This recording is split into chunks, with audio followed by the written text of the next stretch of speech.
বৈষম্য বিরোধী আন্দোলনের 18 সদস্যের কেন্দ্রীয় নির্বাহী কমিটি ঘোষণা। বৈষম্য বিরোধী ছাত্র আন্দোলনের 18 সদস্য বিশিষ্ট কেন্দ্রীয় নির্বাহী কমিটি ঘোষণা করা হয়েছে। কমিটিতে পদাধিকার বলে বৈষম্য বিরোধী ছাত্র আন্দোলনের আহ্বায়ক, সদস্য সচিব, মুখ্য সংগঠক ও মুখপাত্র এই কমিটির সদস্য থাকবে। বৃহস্পতিবার 21 নভেম্বর রাতে এক প্রেস বিজ্ঞপ্তিতে এসব তথ্য জানানো হয়।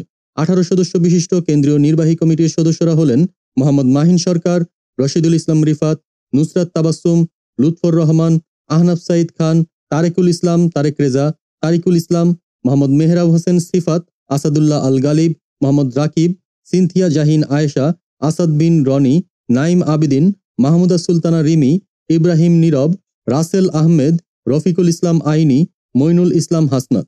গত 22 অক্টোবর আন্দোলনের সমন্বয়ক কমিটি বিলুপ্তির পর এই কমিটির ঘোষণা এলো। এর আগে 4 সদস্য বিশিষ্ট আহ্বায়ক কমিটি গঠন করা হয়েছিল।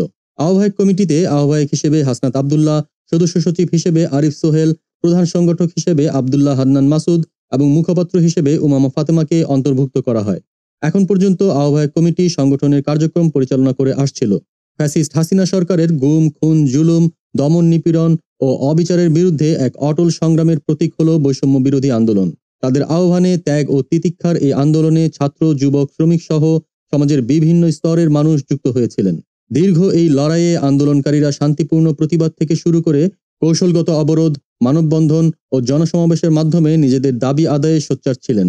শাসক গোষ্ঠীর দমন, পীড়ন ও মিথ্যা মামলা মোকাবিলা করেও তারা নিজেদের অবস্থান থেকে এক চুলও সরেননি। বৈষম্য বিরোধী এই আন্দোলনের প্রধান লক্ষ্য হল জনগণের মৌলিক অধিকার পুনঃপ্রতিষ্ঠা ও গণতান্ত্রিক শাসন ব্যবস্থা নিশ্চিত করা। ত্যাগ, সাহস ও কৌশলের সমন্বয়ে পরিচালিত এই আন্দোলন স্বৈরাচার হাসিনা সরকারের ভিত কাঁপিয়ে দিয়ে তাকে পদত্যাগ করে ভারতে পালিয়ে যেতে বাধ্য করেছে। দেশ জগৎ ডেস্ক নিউজ।